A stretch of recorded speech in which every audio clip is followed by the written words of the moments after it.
ছয়ের গ নাম্বার বলতেছে প্রমাণ করো যে 1/sin² মাইনাস 1/tan² কত 1। ঠিক আছে, ছয়ের ক, খ, গ এই তিনটা কিন্তু কি সূত্র প্রমাণ, একবারে সহজ। এগুলা এমসিকিউতে মাঝে মধ্যে আসতে দেখা যায়। ঠিক আছে,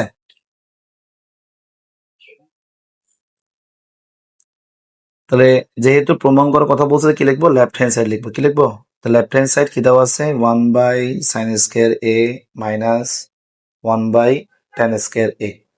আমার কাছে ত্রিকোণমিতিক অঙ্ক তখনই সহজ লাগবে যখন আমরা কি সূত্র শিখবো। ঠিক আছে, আপনাদের কাছে বারবার বলতেছি সূত্র অবশ্যই শিখে ফেলবেন। 1/sin মানে কি? 1/sin মানে কোসেক। এখানে এ আছে, এ দিবেন, কিন্তু এখানে দেখেন স্কয়ার আছে না, এখানে স্কয়ার দিব। মাইনাস 1/10 মানে কট, এ কোন হচ্ছে এ, আর এখানে স্কয়ার দিয়ে দিব।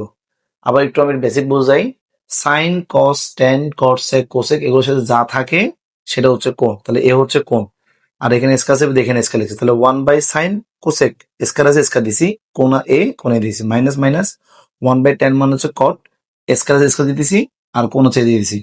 আর আমরা যারা সূত্র শিখছি, ঠিক আছে, কোসেক স্কয়ার এ মাইনাস কট স্কয়ার এ, এই যে একটা সূত্র আছে, নাম হচ্ছে 1। ঠিক আছে, তাহলে cosec square A minus caught square A is কি হয়? 1 হয়। তাহলে এটা জায়গায় 1 লিখে দিছি, যেগুলো কি রাইট হ্যান্ড সাইড দেখেন। ঠিক আছে, সুতরাং লেফট হ্যান্ড সাইড যেগুলো কি রাইট হ্যান্ড সাইড। কি হতে বলছে? দেখাইতে বলছে, সরি প্রমাণ করতে বলছে, প্রুফড, PROVED, প্রুফড। ঠিক আছে।